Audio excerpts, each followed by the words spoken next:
Another week of learning Japanese for at least 1 hour a day. The streak is 28 days now. In this video, I celebrate the milestone of 1 month of learning Japanese. I memorized the full charts of Hiragana and Katakana, but I honestly think there is a kana chart trap. How memorizing characters in a grid is quite different from reading them in the wild. There is a reading lag, and this is real.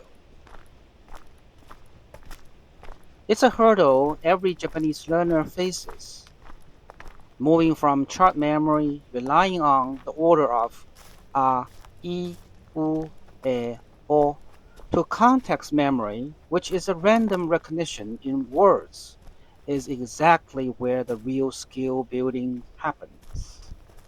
I knew the importance of that level as I discussed in my previous videos, which I coined term as instant recall, but I didn't know it is not easy to reach. I have to be realistic. It's only been a month since I started. It will likely take months to master it, but I am going to take active steps to fix this reading lag. So I'm taking the following 3 steps to make the adjustment for my phase 2 learning. If you are interested in see how I'm doing and if the 3 steps will work for the next couple months, subscribe to this channel and follow along.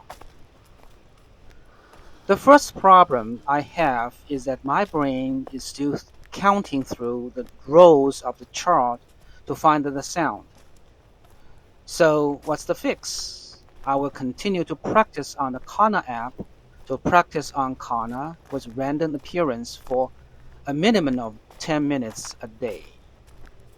I can focus on one type of Kana and keep practicing until the good results show.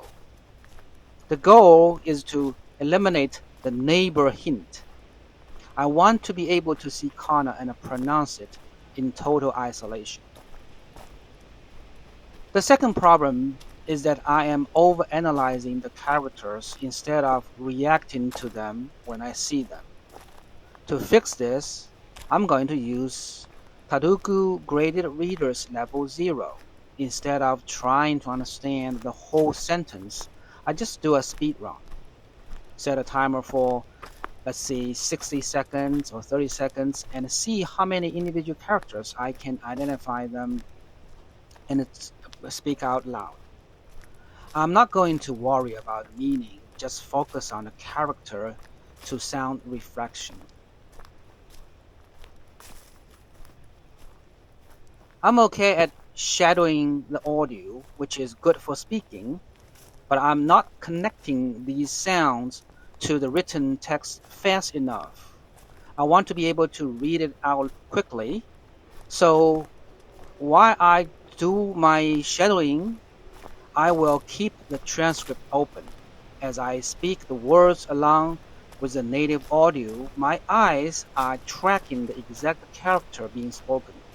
This forced my brain to sync the sound I already have with the visual symbols at the speed of a native speaker.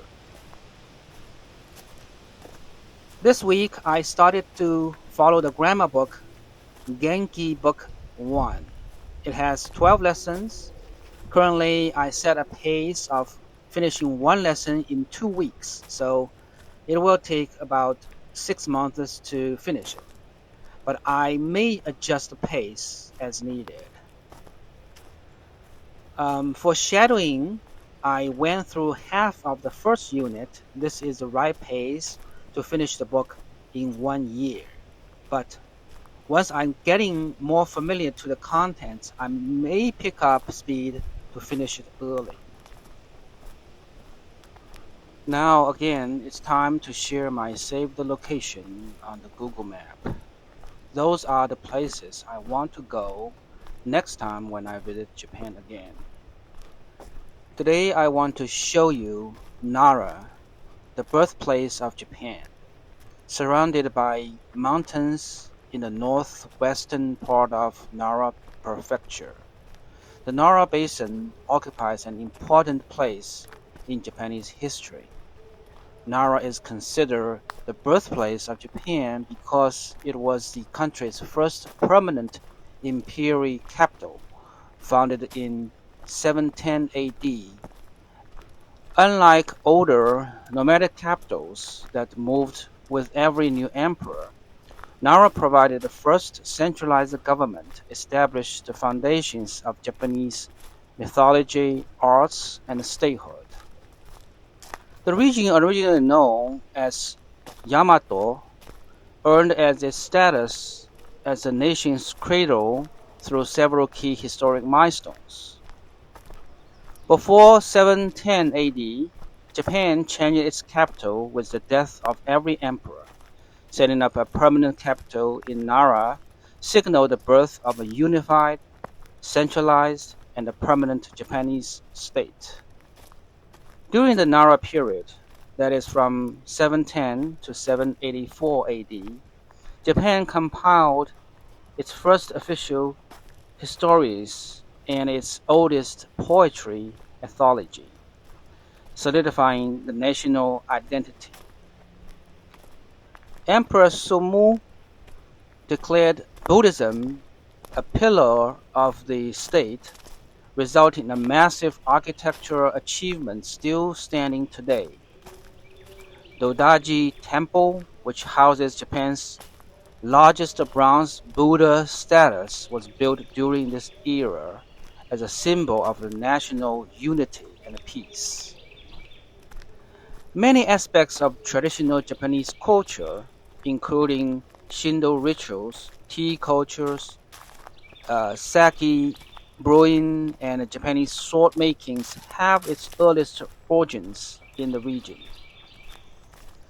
These sceneries in Kyoto and Nara is strikingly different too. In Kyoto, temples and shrines can appear like isolated islands amid an ocean of modern concrete buildings. Nara is less urbanized, though with its landscapes of mountains and rivers lifted straight from the pages of ancient time. As such, visitors can be forgiven for imagining they have traveled back through the time capsules. Feel the 1,400 years of history in this ancient city in Japan, home to many World Heritage Sites such as Dodaji Temples, Kasoga Grand Shrine, and the Nara Park. I want to spend a few days there to feel the nature and the history there.